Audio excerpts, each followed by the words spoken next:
জ্বালানি তেলের নতুন দাম কার্যকর হয় শনিবার রাত ১২টা থেকে। ৬ টাকা কমিয়ে পেট্রোল ১২১ ও অকটেন ১২৫ টাকা, আর ডিজেল ১ টাকা ২৫ পয়সা কমিয়ে ১০৫ টাকা ৫০ পয়সা নির্ধারণ করা হয়। রোববার সকাল থেকে পেট্রোল পাম্পগুলোতে দেখা যায় লম্বা লাইন।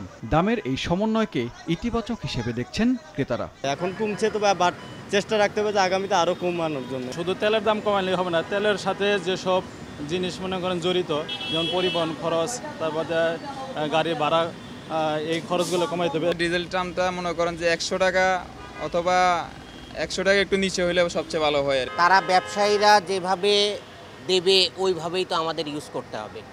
এখন আমরা ভুক্তভোগী। তবে সরকারি মডেল পাম্পে মজুদ ঘাটতি না থাকলেও বেসরকারি কিছু পাম্প পর্যাপ্ত সরবরাহের অজুহাতে বন্ধ দেখা যায়। ফলে খোলা পাম্পগুলোতে দীর্ঘ যানবাহনের চাপ পড়ে। দাম কমানোর পাশাপাশি ওজনে ঠিক দেয়া গণপরিবহনের ভাড়া সমন্বয় সহ মনিটরিং ব্যবস্থা জোরদারের দাবি গ্রাহকের।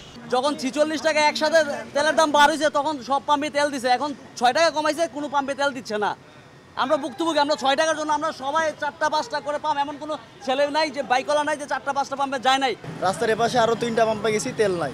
পরে এখান থেকে ঘুরে এসে দেখলাম এখানে তেল দিচ্ছে, পরে এখান থেকে আসলাম। লাভের সময় তারা ঠিক লাভ করে, বাট যখন কমার সময় আসে তখন তো সার্ভিস, এটাই তো ব্যবসা। পাম্পে অনেক সময় চুরি হয়, দেখা যায় যে লিটারে 1 লিটার পাওয়া যায় না, কম পাওয়া যায়, তখন আমরা গাড়ি চালাই, আমাদেরকে এই খেসারত ভুগতে হয়।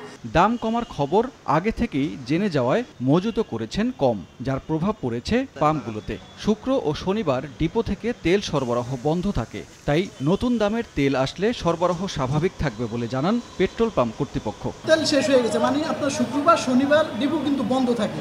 আমরা বৃহস্পতিবারে যতটুকু তেল উত্তোলন করছি এর মধ্যে আমাদের শেষ হয়ে গেছে।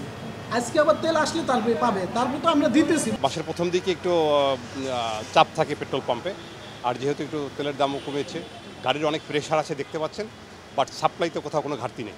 আন্তর্জাতিক বাজারের সঙ্গে জ্বালানি তেলের দাম সমন্বয়কে ইতিবাচক জানিয়ে সবসময় সরবরাহ ব্যবস্থা নিশ্চিত করার তাগিদ সাধারণ মানুষের।